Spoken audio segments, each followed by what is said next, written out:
चलिए तो भाई अच्छो 11th वाले बच्चे तैयार हैं। अगला हेडिंग, और उसका अगला हेडिंग आएगा, उसका नाम है Lewis structure.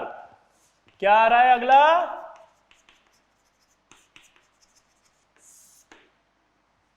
Lewis structure. Lewis एक ऐसा साइंटिस्ट थे जिन्होंने बताया था कि यार जो एलिमेंट होते हैं ना वो ऑक्टेट कंप्लीट करना चाहते हैं। क्या? ऑक्टेट कंप्लीट करना चाहते हैं, इसलिए बॉन्ड बनाते हैं। तो उन्होंने यही मानते हुए सारे मॉलिक्यूल की स्ट्रक्चर बनाई कि ऑक्टेट कंप्लीट करने के लिए ही सब बॉन्ड बनाते हैं। तो उन्होंने कुछ रूल दिए, वो मैं आपके सामने लिख रहा हूं। आपको पहले वो लर्न करने पड़ेंगे, अच्छे से लर्न करेंगे, फिर उसे अप्लाई करेंगे हम। उन्होंने कहा N1 निकालो आप सबसे पहले। N1 मतलब होता है total number of valence electron of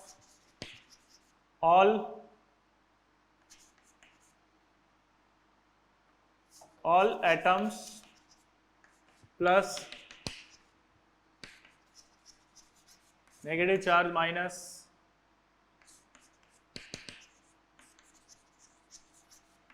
positive charge.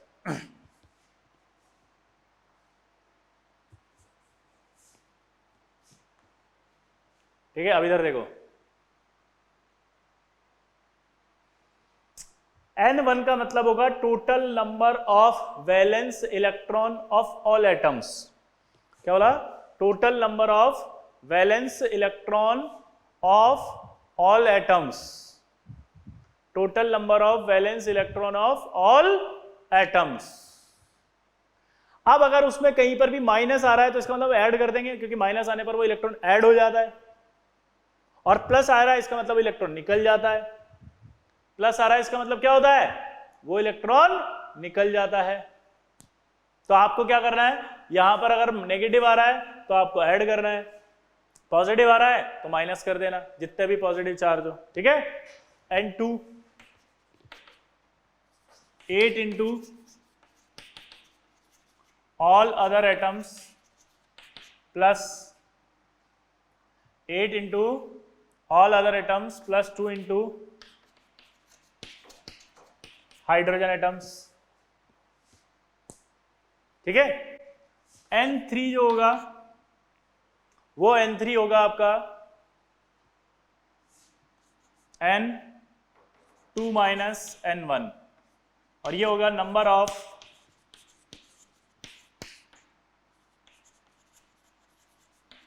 Shared electrons. और अगर मैं N3/2 कर दूंगा तो ये आ जाएगा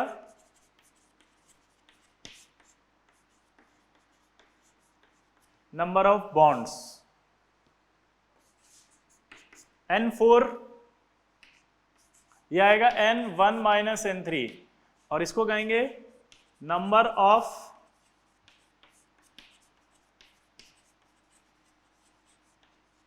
अनशेयर्ड इलेक्ट्रॉन्स, या N4/2 यानी कि नंबर ऑफ लोन पेयर।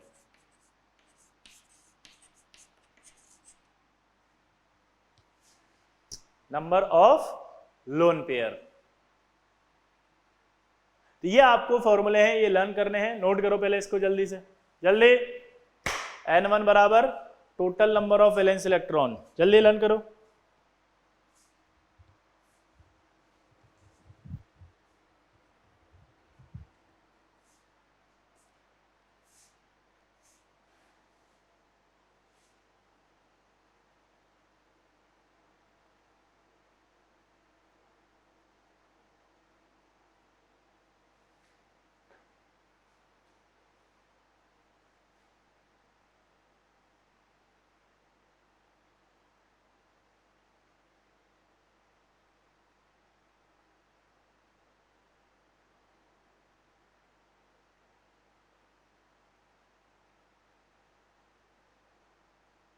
ठीक है?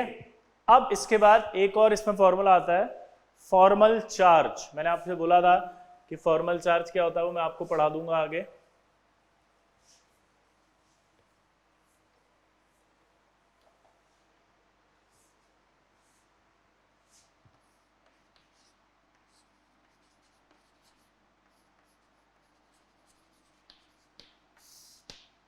क्या आएगा ये?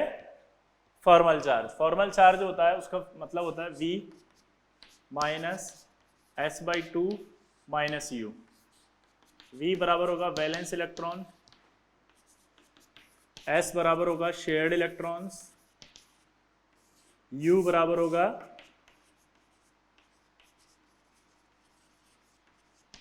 Unshared electron. अनशेयर्ड इलेक्ट्रॉन यानी U निकालना हो तो हमेशा 8 माइनस शेयर्ड इलेक्ट्रॉन करना, वरना आपसे हमेशा गलत आएगा ये। U जब भी निकालो ये अनशेयर्ड हमेशा कैसे निकालोगे? 8 माइनस शेयर्ड। क्यों? क्योंकि उसने कहा था 8 ही जुड़े होंगे total number of electrons. Lewis हमेशा क्या बोलता है? 8 इलेक्ट्रॉन, इसीलिए लुईस ऑक्टेट थ्योरी बोलते हैं इसको। लुईस ने जो थ्योरी दी थी उसका नाम क्या होता है? Lewis octet theory. तो वो ये मानता है हर एटम 8 इलेक्ट्रॉन करने के लिए बॉन्ड बनाता है।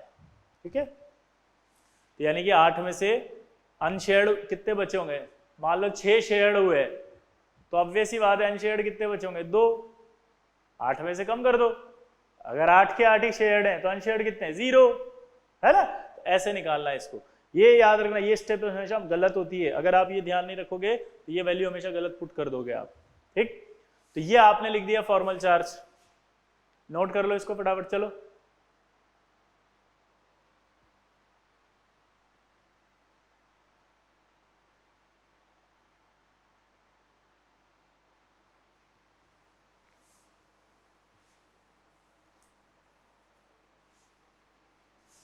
Clear?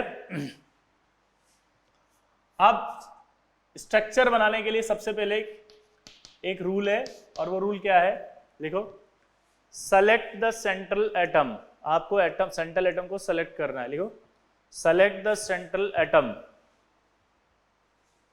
Select the central atom. उसके बाद लिखो, least electronegative atom acts as a central atom. लिखो, least electronegative atom, least electronegative atom acts as a central atom, least electronegative atom acts as a central atom।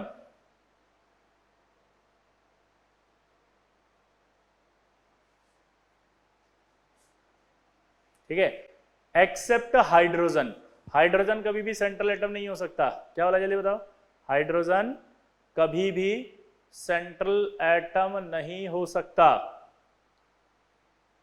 Hydrogen कभी भी central atom नहीं हो सकता। क्यों? क्योंकि हाइड्रोजन एक ही bond बनाता है। हाइड्रोजन सिर्फ क्या बनाता है? एक ही बॉन्ड। हाइड्रोजन क्या बनाता है? सिर्फ एक ही बॉन्ड।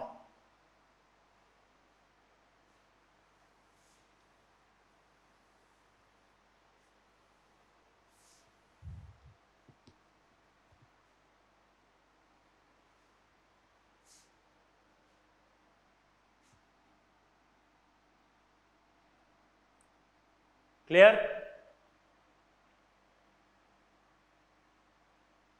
अब देखो आगे,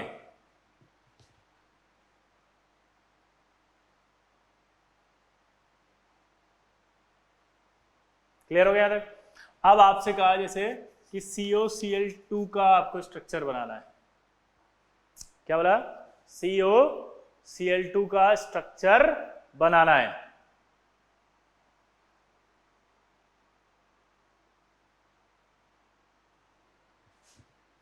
लीस्ट इलेक्ट्रोनेगेटिव एटम कौन है इसके अंदर? जल्दी बताओ। लीस्ट इलेक्ट्रोनेगेटिव एटम कौन आएगा? कार्बन।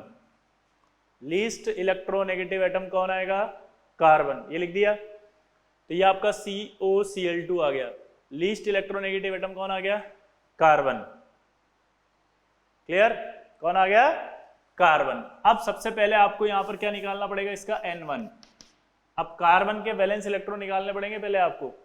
वैलेंस इलेक्ट्रॉन निकालने का मैं एक तरीका बता देता हूं आप सबको। Beryllium, boron, carbon, nitrogen, oxygen, fluorine और नियॉन।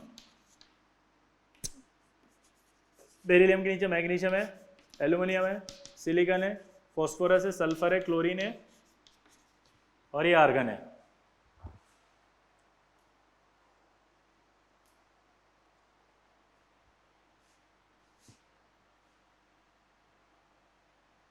यहां पर आपका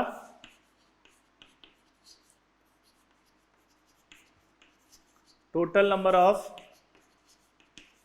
वैलेंस इलेक्ट्रॉन, यहां कितने, 2 3 4 5 6 7 और 8। अगर आप देखोगे total number of valence electron यहां पर दिख रहे हैं आपको, तो कितने हो गए ये? क्लियर? कितने हो गए ये? अगर सेकंड पीरियड का, सेकंड ग्रुप का था, याद है? सेकंड ग्रुप तो सेकंड, थर्ड ग्रुप तो थर्ड, फोर्थ ग्रुप तो फोर्थ, फिफ्थ ग्रुप तो फिफ्थ, सिक्स ग्रुप तो सिक्स, सेवन तो सेवन, एट तो एट्थ। यो ग्रुप होगा वही होगा। तो ये second, third, fourth, fifth, six, seven और एट। तो यानी कि यहां अगर आप देखोगे तो वैलेंस इलेक्ट्रॉन आपको खट से कार्बन के दिख जाएंगे, तो कितने दिखेंगे? 4। ऑक्सीजन के देखोगे खड़ाक तो कितने दिखेंगे? 6। Cl के देखोगे खड़ाक तो कितने दिखेंगे? 7। और 2 Cl है तो 8। टोटल निकालो कितना हुआ? 24। N2 क्या बताया था मैंने? 8 into all other atoms. Atoms कितने हैं टोटल? 2 3 4। हाइड्रोजन नहीं है इसलिए वैल्यू 0 हो गई। ये आ गया 32। N3 कितना आएगा? 32 माइनस 24 कितना बचा? 8। और N3/2 करो, 8/2 यानी कि 4। ये मैंने वैल्यू बताई थी नंबर ऑफ बॉन्ड्स। ये जो वैल्यू बताई थी वो क्या थी? Number of bonds. N4 बताओ, निकालना था। N1 minus N3। N1 कितना है? 24। N3 की वैल्यू क्या आई? 8 16। तो N4/2 जब मैंने कहा था तो इसका मतलब क्या आया था? 16/2 यानी कि 8। 8 क्या निकला? Number of lone pair.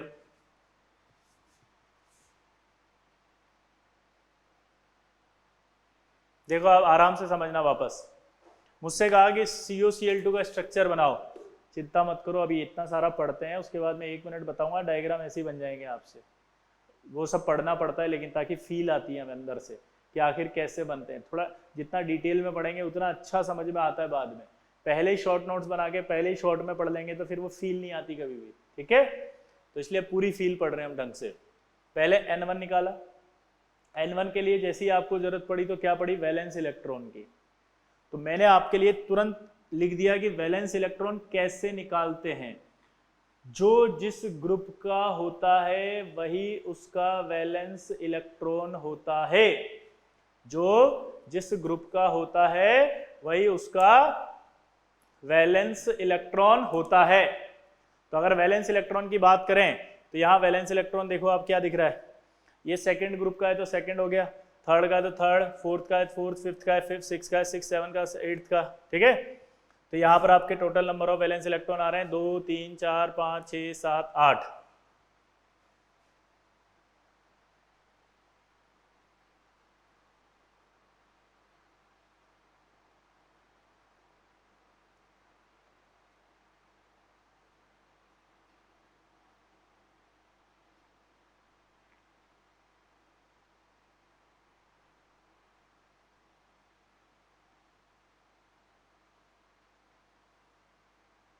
तो मैंने यहां से लिया कार्बन का वैलेंस इलेक्ट्रॉन 4, तो ये 4 आ गया। ऑक्सीजन का लिया 6 तो 6 आ गया। Cl का 7 है तो 7 आ गया, तो ये 24 आ गया। ठीक है, क्लियर? ये N3 आ गया, ये N1 आ गया। N1 के बाद N2 की बात करी तो 8 इंटू ऑल अदर एटम्स था, तो 8 इंटू ऑल अदर एटम्स में आपके पास क्या आ गया? 8 इंटू ऑल अदर एटम्स में आपका 8 इंटू 4, 4 एटम है तो 4 कर दिया। N3 था 32 माइनस 24 तो 8 आ गया। यहां पर आप देखो N3/2 किया था मैंने, तो बोला था नंबर ऑफ बॉन्ड्स। N4 बोला था N1 माइनस N3 करना, तो ये आ गया 16। 16 को डिवाइड बाई 2 करते थे तो नंबर ऑफ लोन पेयर आते थे। तो यानी कि इस कैलकुलेशन से मुझे एक बात समझ में आ गई, इस कैलकुलेशन से मुझे ये बात समझ में आ गई कि भाई मेरे पास जो नंबर ऑफ बॉन्ड्स होंगे वो होंगे 4 स्ट्रक्चर में, और जो लोन पेयर होगा वो लोन पेयर होंगे मेरे पास, बोलो 8। तो अब स्ट्रक्चर बनाते हैं अपन।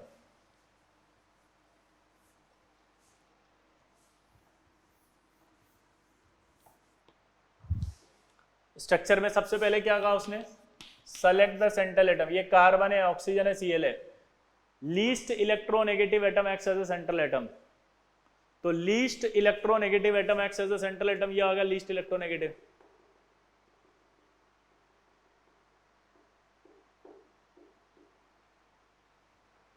Least electronegative atom acts as a central atom है,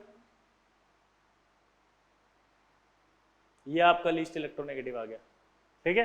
कार्बन, तो मैंने कार्बन लिख दिया, कार्बन के बाद मैंने यहाँ ऑक्सीजन लिख दिया, यहाँ Cl लिख दिया। अब ये डाउट नहीं आना चाहिए कि आपने ऐसे ही क्यों लिखा, आप चाहो ऐसे लिख दो, आप चाहो ऐसे लिखो, आप चाहो ऐसे लिखो, आप चाहो ऐसे लिखो, आप चाहो ऐसे लिखो, समझ गए मेरी बात। लुईस ने कुछ नहीं कहा था, कैसे भी लिखो, लुईस स्ट्रक्चर्स में ज्योमेट्री नहीं बताई जाती है, ज्योमेट्री कभी नहीं बताता लुईस, लुईस सिर्फ स्ट्रक्चर बताता है, कितने स्ट्रक्चर का मतलब कितने बॉन्ड हो गए, कितने लोन पेयर होंगे, ये that is called structure, shape या ज्योमेट्री की बात नहीं की थी उसने। तो आप कैसे भी लिख सकते हो, तो ये डाउट नहीं आएगा आज के बाद कि आपने ऐसा क्यों लिखा, क्लियर, कैसे भी लिखो, तुम्हारी मर्जी हो जैसे लिखो।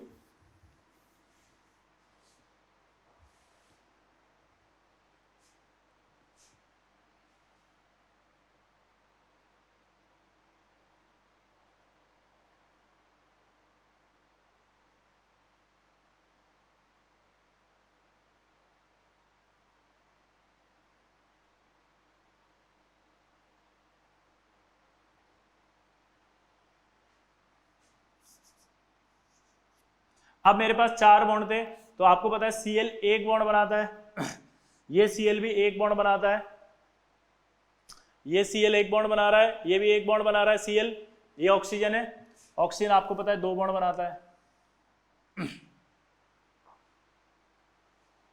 क्लियर। अब आपको पता है कि हर एक एटम के पास क्या होता है, ऑक्टेट, 8 इलेक्ट्रॉन होने चाहिए, तभी माना जाएगा ये।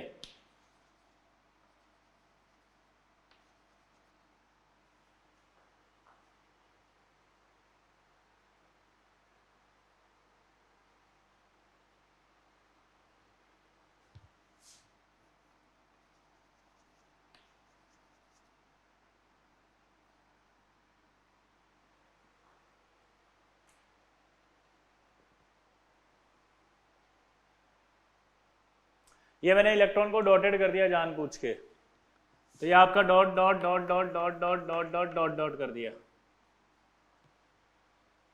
क्लियर। अब आगे देखते हैं अपन, क्लोरीन के पास कितने वैलेंस इलेक्ट्रॉन बताए थे मैंने, 7, 7 में से एक ये रहा, तो कितने बचे, 6, 1 2 3 4 5 6, यहाँ देखो 1 2 3 4, ऑक्सीजन के पास कितने होते, 6, 1 2 3 4 5 6,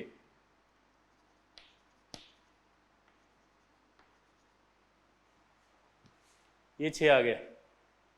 अब आपको चेक करना है कि सबके पास 8 है कि नहीं है, 1 2 3 4 5 6, ये तो 6 हो गए। आप जब ये बॉन्ड होता है तो इस बॉन्ड के दोनों इलेक्ट्रॉन दोनों के पास काउंट होते हैं, यानी ये दोनों इसके पास भी काउंट होंगे, ये दोनों इसके पास भी काउंट होंगे, तो ये 2 2 4 2 6 2 8, यहाँ देखें अगर अपन तो 2 2 4 2 6 2 8, यहाँ देखो तो 2 2 4 2 6 2 8, यहाँ देखो तो 2 2 4 2 6 2 8, सबके पास 8 आ गए।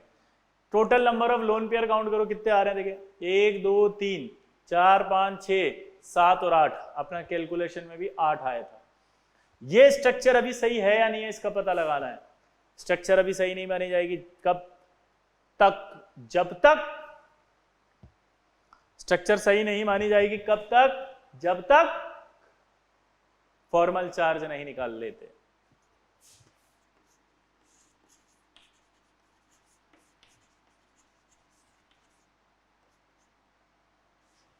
कब तक, जब तक फॉर्मल चार्ज नहीं निकाल देते। तो formal charge on carbon, formula आपको याद हो तो valence electron minus shared electron और minus unshared electron. Valence electron कितने हैं जल्दी बताओ, वैलेंस इलेक्ट्रॉन कितने हैं यहाँ पे कार्बन के, 4। शेयर्ड इलेक्ट्रॉन कितने हैं, 2 2 4 2 6 2 8, ये शेयर्ड माने जाएंगे सी के पास 8। अगर शेयर्ड 8 हैं तो मैंने कहा था अनशेयर्ड कितने माने जाएंगे, 0, अनशेयर्ड 0। सॉल्व करो तो 0, कोई चार्ज नहीं आएगा यहाँ। अगला निकालो, formal charge of chlorine, chlorine के वैलेंस इलेक्ट्रॉन कितने थे 7, शेयर्ड इलेक्ट्रॉन कितने 2, तो ये -2/2, तो 7 - 2/2,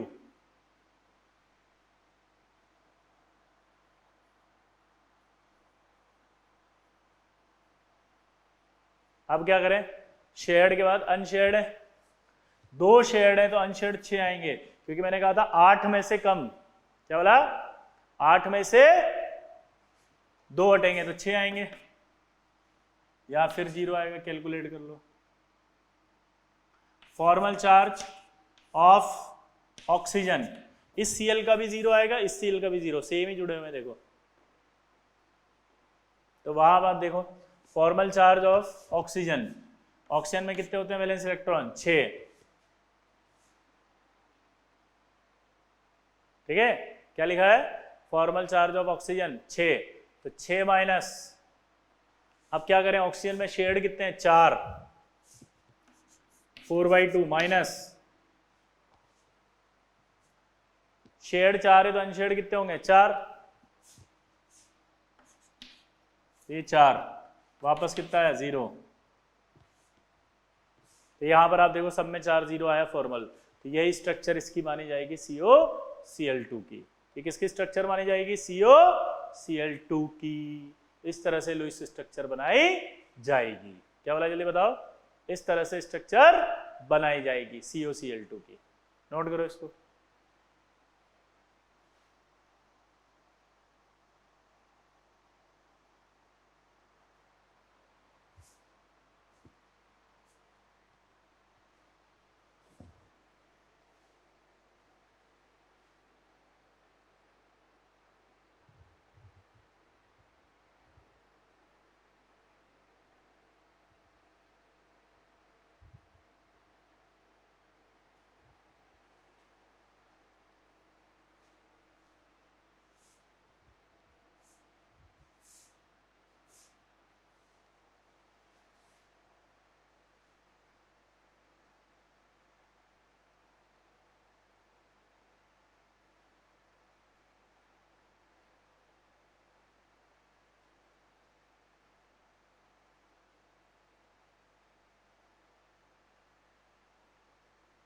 क्लियर, चल अब अगला मॉलिक्यूल देखो,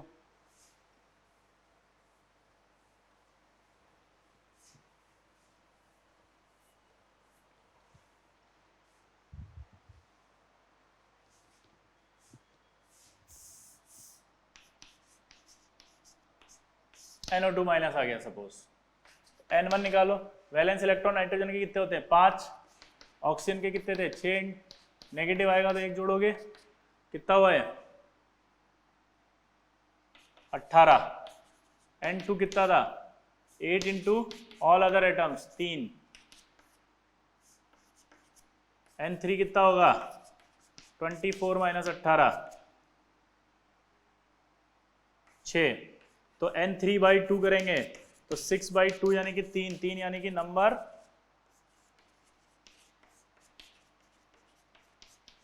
ऑफ बॉन्ड्स, N4 का मतलब क्या बताया था मैंने, N1 माइनस N3, N4 का मतलब क्या था N1 माइनस N3, N1 कितना है 18, N3 कितना आया 6, कितना बचा 12,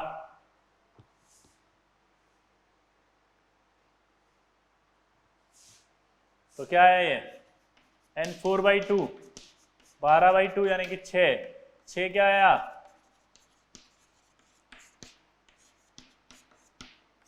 नंबर ऑफ लोन पेयर,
हो गया?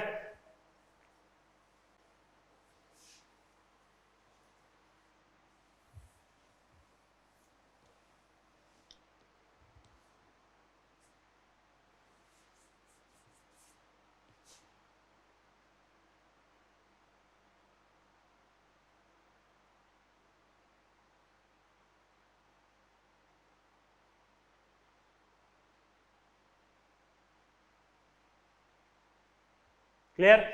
अब NO2 की बात कर रहे थे, तो ये आपका NO2 माइनस रखा हो तो N लिया, O लिया, O लिया, कहीं भी ले सकते हो, तुम्हारी मर्जी हो। जो फिर से बोल रहा हूं, ऐसा नहीं फिर से कि आप कहो कि आपने ऐसे क्यों लिखा।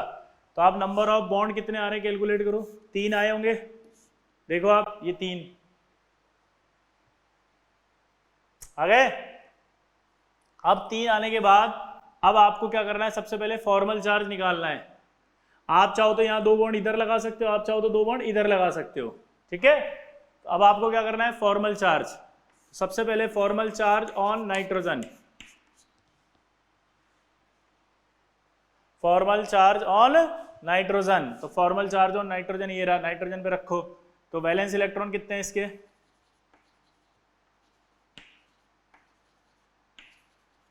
ये फॉर्मल चार्ज ऑन नाइट्रोजन क्या करें बताओ, वैलेंस इलेक्ट्रॉन कितने होंगे 5 माइनस शेयर्ड 2 2 4 2 6, अनशेयर्ड कितने 2, तो कितना आया टोटल 0। फॉर्मल चार्ज ऑन, अगर मैं इसको ऑक्सीजन 1 दे देता हूं, इसको ऑक्सीजन 2 दे देता हूं, तो फॉर्मल चार्ज ऑन ऑक्सीजन 1 बराबर, देखो जरा कितना आएगा, ये रहा 1।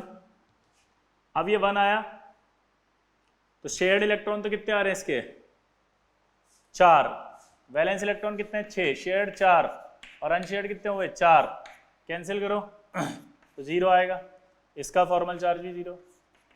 फॉर्मल चार्ज ऑन ऑक्सीजन 2, इस वाले 2 पर बात करें, शेयर्ड कितने 6 माइनस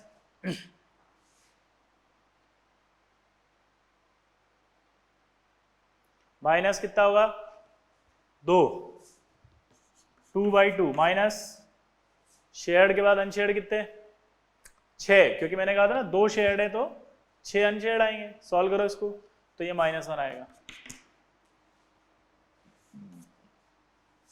यह माइनस आएगा।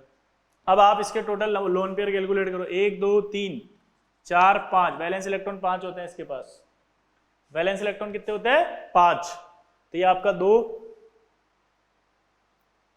3 4 5। अब इसके पास टोटल 8 होने चाहिए, 2 2 4 2 6 और ये 2 8, यहाँ 2 2 4 2 6 2 8, यहाँ पर 2 2 4 5 6 7 8। अब ये 8 कैसे हुए कैलकुलेट करते हैं, देखना जरा। ऑक्सीजन के बाद 6 होते हैं, 6 में से 1 आ गया, ये 6 में से 1 आ गया, 2 3 4 5 6 ये आ गया और एक नेगेटिव का आ गया, तो कितने हो गए 7, तो ये 7 हो गए और एक एक्स्ट्रा ये काउंट हो गया 8, तो ये आपका NO2 माइनस हो गया।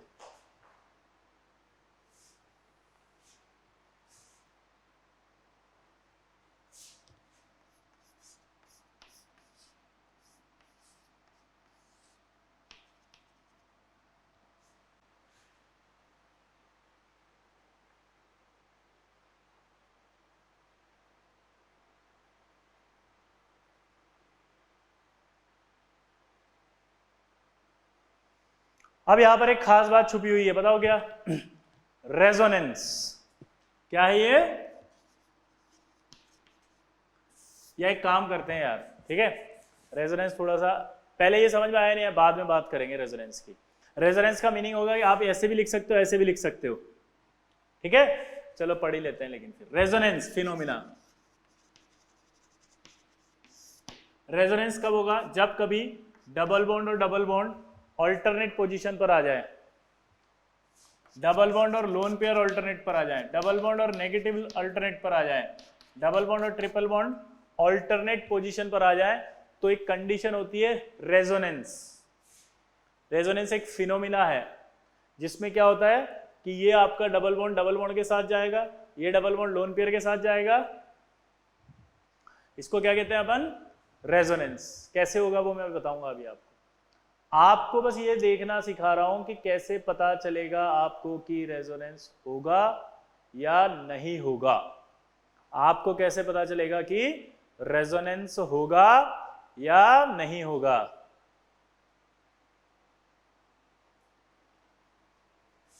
तो अगर ये अल्टरनेट पर दिख गए तो आप खट से बोलते रेजोनेंस है। ये आपको दिख गए तो आप खट से बोल दोगे रेजोनेंस है। ये आपको दिख गए तो खट से बोल दोगे कि रेजोनेंस है। ये आपको दिख गए तो खट से बोल दोगे कि रेजोनेंस है। तो क्या यहां रेजोनेंस है? यस। ये नेगेटिव, ये सिंगल और ये डबल, तो ये रेजोनेंस है।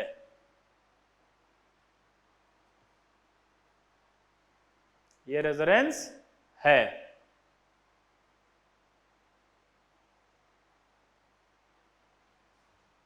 रेजोनेंस होगा तो क्या होता है कि ये जो इलेक्ट्रॉन है यहां आ जाते हैं, बॉन्ड यहां बन जाता है और ये बॉन्ड यहां शिफ्ट हो जाता है। That is called resonance.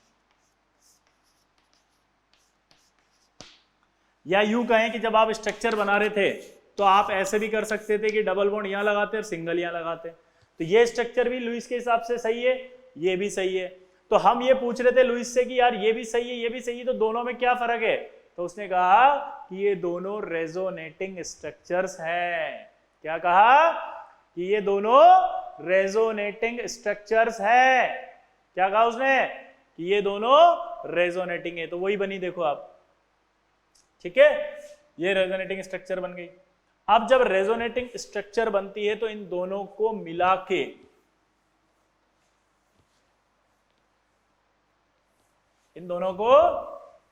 के एक तीसरी स्ट्रक्चर बनाई जाती है जिसे रेजोनेंस हाइब्रिड कहा जाता है। That is called resonance hybrid. इसमें ये नेगेटिव दोनों ऑक्सीजन पर आ रहा है, ध्यान से देखो, एक यहां, तो इसका मतलब एक ऑक्सीजन पर कितना माना जाएगा? आधा।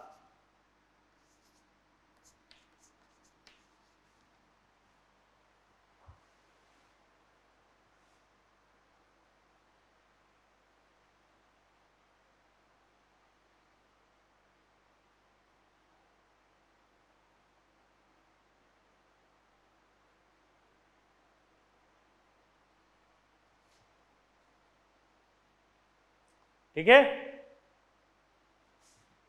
ये रेजोनेंस हाइब्रिड है। इस हिसाब से अगर आप देखो तो यहां पर भी पार्शियल डबल बॉन्ड कैरेक्टर है, यहां भी पार्शियल डबल बॉन्ड कैरेक्टर है। इसका मीनिंग क्या है समझना आप। ये एक पाई बॉन्ड है, ये पाई बॉन्ड यहां भी हो सकता है, ये पाई बॉन्ड यहां भी हो सकता है। इसका मतलब ये एक पाई बॉन्ड है तो ये आधा इधर माना जाएगा, आधा इधर माना जाएगा। ये आधा को शो करने के लिए डॉट डॉट डॉट डॉट बनाया गया है। ठीक है, एक पाई बॉन्ड दोनों जगह है तो एक जगह कितना है? आधा। तो ये जब आधा होता है तो ऐसे डॉट डॉट डॉट डॉट बनाया जाता है। तो इसका मतलब यहां पर भी जितना आ रहा है उतना ही यहां पर भी आ रहा है ये। ठीक है, तो ये NO2 का स्ट्रक्चर होगा हाइब्रिड। अब एक टर्म होती है बॉन्ड ऑर्डर। बॉन्ड ऑर्डर का एक मीनिंग होता है, और बॉन्ड ऑर्डर का एक मीनिंग क्या होता है कि number of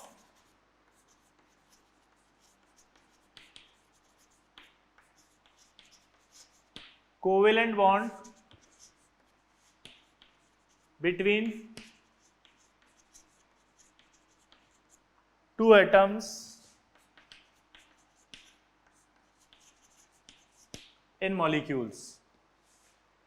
Number of covalent bonds between two atoms in a molecule. Suppose अगर इन दोनों के बीच में एक बॉन्ड है तो बॉन्ड ऑर्डर आएगा 1। अगर ये दो बॉन्ड है तो बॉन्ड ऑर्डर आएगा 2। अगर 3 बॉन्ड है तो बॉन्ड ऑर्डर आएगा आपका 3। यहां तक सिंपल है। बॉन्ड ऑर्डर होता है number of covalent bond between two atoms in a molecule. किसी एक मॉलिक्यूल में जितने बॉन्ड होंगे वही उसका बॉन्ड ऑर्डर होगा। तो यहां से यहां चले एक बॉन्ड, बॉन्ड ऑर्डर 1, यहां 2 बॉन्ड, बॉन्ड ऑर्डर 2, यहां 3 बॉन्ड, बॉन्ड ऑर्डर 3। अब लेकिन प्रॉब्लम कब आएगी? जब इस तरह का जो partial partial dot dot dot आ जाएगा या जिनमें रेजोनेंस आएगा उनका बॉन्ड ऑर्डर कैसे निकालेंगे? उसका एक फॉर्मूला होता है।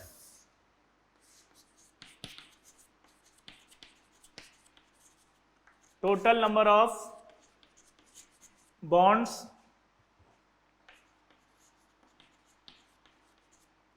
बिटवीन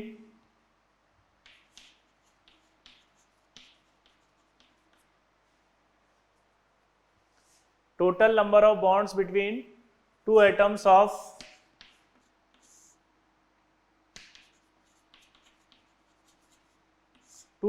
of molecule, ठीक है, upon total resonating structure.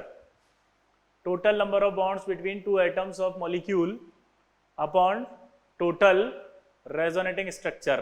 तो अगर total number of bonds की बात करें तो टोटल नंबर ऑफ बॉन्ड्स की बात करें तो कितने बॉन्ड है यहाँ? दो और एक तीन, मतलब दो यहाँ पे और एक यहाँ पे. इसका मतलब समझना, total number of bonds between two atoms of, इसको ऐसे लिख देते हैं, ऑल रेजोनेटिंग स्ट्रक्चर. तो रेजोनेटिंग स्ट्रक्चर तो ये दो ही है, उसको काउंट नहीं करते, वो तो हाइब्रिड है, एक और एक दो. तो आप इन दोनों स्ट्रक्चर में से कोई भी दो एटम काउंट कर लो. ये दो एटम काउंट कर लिए मैंने, कितने बॉन्ड है इसमें? दो बॉन्ड. यहाँ कितने बॉन्ड है? एक बॉन्ड. टोटल कितने हुए? तीन बॉन्ड. तो तीन लिखा मैंने. रेजोनेटिंग स्ट्रक्चर कितनी है? 2. तो यानी कि बॉन्ड ऑर्डर कितना आया? 1.5. तो यानी इस तरह के मॉलिक्यूल्स का बॉन्ड ऑर्डर आएगा 1.5. इस तरह के मॉलिक्यूल का बॉन्ड ऑर्डर कितना आएगा? 1.5. इस तरह के मॉलिक्यूल का बॉन्ड ऑर्डर कितना आएगा? 1.5. अब इसको देसी तरीके से कर लो फटाफट.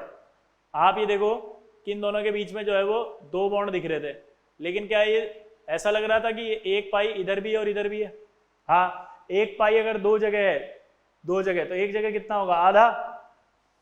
एक पाई अगर दो जगह है तो एक जगह कितना होगा? आधा, यानी 0.5. तो एक बॉन्ड तो पूरा है 1 और एक क्या आ गया? 0.5. तो 1.5 आ गया. क्या आ गया? 1.5. क्या आ गया? 1.5. ऐसे बॉन्ड ऑर्डर निकालना है. ठीक है, चलिए तो बाकी नेक्स्ट टर्न पे ही पढ़ेंगे. ठीक है, इसके बाद आप होमवर्क है आपका, आप ये ट्राई करके आना, इन सब मॉलिक्यूल के लुईस स्ट्रक्चर बनाएंगे.